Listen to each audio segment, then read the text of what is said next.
ਕੀ ਤੁਸੀਂ ਆਪਣਾ ਵਿਦੇਸ਼ ਜਾਣ ਦਾ ਸੁਪਨਾ ਪੂਰਾ ਕਰਨਾ ਚਾਹੁੰਦੇ ਹੋ ਤਾਂ ਅੱਜ ਹੀ ਮਿਲੋ ਫਰੀਦ ਇਮੀਗ੍ਰੇਸ਼ਨ ਕੰਸਲਟੈਂਟ ਮੰਡੀ ਡਬਵਾਲੀ ਦੇ immigration professional mister Akshay Sharma ਨੂੰ।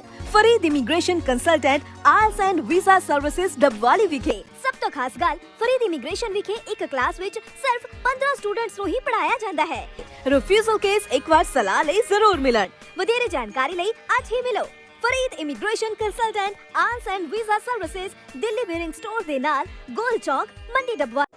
हरियाणा के सिरसा से एक बड़ी खबर आ रही है, जहां पर सिरसा में बीजेपी कार्यकर्ताओं की मीटिंग लेने पहुंचे डिप्टी स्पीकर रणवीर गंगवा की गाड़ी को किसानों ने घेरा और पत्थरबाजी हुई। पत्थरबाजी के दौरान डिप्टी स्पीकर की गाड़ी के पिछले हिस्से का जो शीशा था वो चकनाचूर हो गया। किसानों और पुलिस के बीच में भी जमकर झड़प हुई है, जिसमें चोटें भी आई है।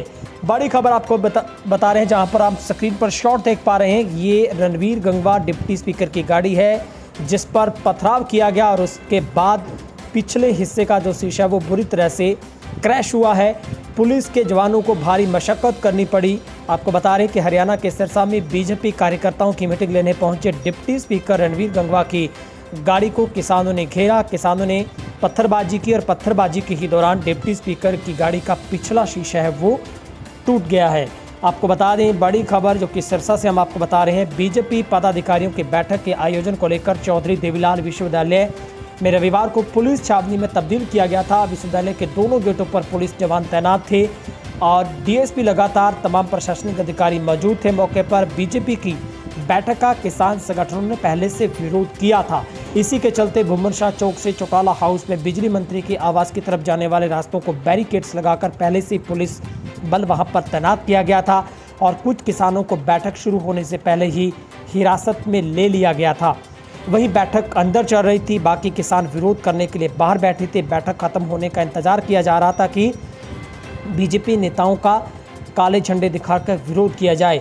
आपको बता दें, हरियाणा के सभी जिलों में बीजेपी जिला कार्यकारिणी की जो बैठक चल रही है, कृषि कानूनों के विरोध में किसान विरोध जताने के लिए सभी जिलों में एकत्र हुए हैं।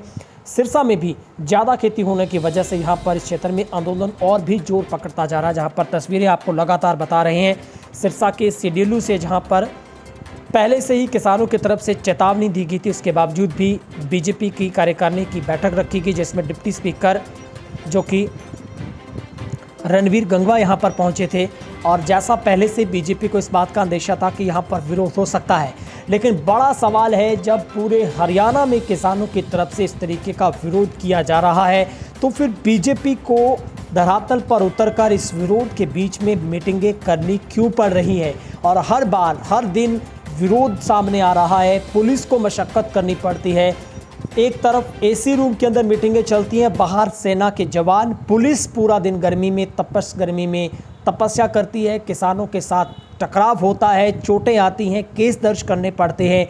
लेकिन सवाल किसान ये आरोप लगा रहे हैं, तो फिर बीजेपी को इस सिस्टम के अंदर टकराव क्यों पैदा करना अच्छा लगता है? क्योंकि लगातार आप हरियाणा से अलग अलग जेलों से लगातार तस्वीरें देख रहे हैं, पुलिस का मुकाबला किसानों के साथ होता है, लेकिन वजह यही बीजेपी कार्यकर्ताओं की जिद बनती है। एक तरफ कार्यकर्ताओं बीजेपी मंत्रियों की जिद है कि चाहे कुछ भी हो वो अपनी मीटिंगें करेंगे। सवाल है, कोविड के अंदर ये मीटिंगें ऑनलाइन भी हो सकती है। जब स्कूल बंद हैं, जब लोगों को इकट्ठा होने की इजाज़त नहीं है, तो फिर नेताओं को भी ऐसी कौन सी मुसीबत देश के ऊपर पड़ी है जिसको लेकर इकट्ठा होना पड़ता है। और इसके बाद बड़ी खबर एक और आपको बता रहे हैं, जहाँ पर काफ़ी किसानों को चोटें आई हैं। जिस तरीके से बुरा हाल किसानों का यहाँ पर हुआ है, अब हरियाणा के सिरसा में तमाम हाईवे को जाम किया गया है। एक और एक्सक्लूसिव तस्वीरें आपको डबवाली के national highway 9 खुया Malkana toll plaza से दिखा रहे हैं, जहां पर किसान हाईवे पर बैठ गए हैं और ये मांग की जा रही है, जब तक पकड़े गए तमाम किसानों की रिहाई नहीं हो जाती तब तक ये विरोध प्रदर्शन बंद नहीं किया जाएगा। बड़ी खबर आपको सिरसा से बता रहे हैं, जहाँ पर बीजेपी कार्यकारिणी की जो बैठक करना कार्यकर्ताओं को महंगा पड़ा है। किसानों और पुलिस के बीच में जमकर टकराव हुआ है।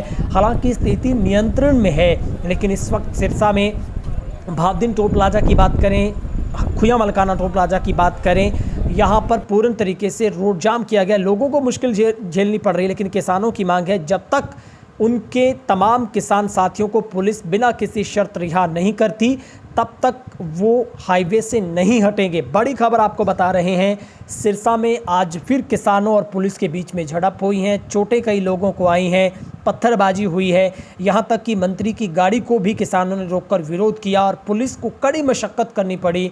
और अब खबर ये आ रही है कि कई पुलिस कर्मियों के द्वारा कई किसानों को हिरासत में लिया गया, एफआईआर दर्ज की गई है। रणवीर गंगवा के गाड़ी पर पथराव के बाद उनके पीएस की तरफ से पुलिस को शिकायत दी गई है और अब पुलिस ने मामला दर्ज किया, लेकिन उसी के बाद किसानों का गुस्सा फूटा है और अब सिरसा में हाईवे को जाम किया गया है और मांग की जा रही है तमाम किसानों की ओर से। और ये अनुरोध भी किया जा रहा है कि ज़्यादा से ज़्यादा संख्या में हाईवे पर किसान पहुँचें। और लोग मुश्किल में हैं, लेकिन किसानों की मांग है कि जब पहले से विरोध उनकी तरफ से डिक्लेयर किया जाता है तो फिर ऐसी मीटिंगें क्यों की जाती हैं। सबसे बड़ा सवाल है, क्या ये मीटिंगों का सबसे बड़ा मकसद टकराव की स्थिति को पैदा करना है, माहौल को ख़राब करना है? दोनों तरफ सोचने की बात है। ऐसे में ये प्रदेश के लिहाज से शांतिपूर्ण तरीके के हिसाब से अच्छा नहीं है।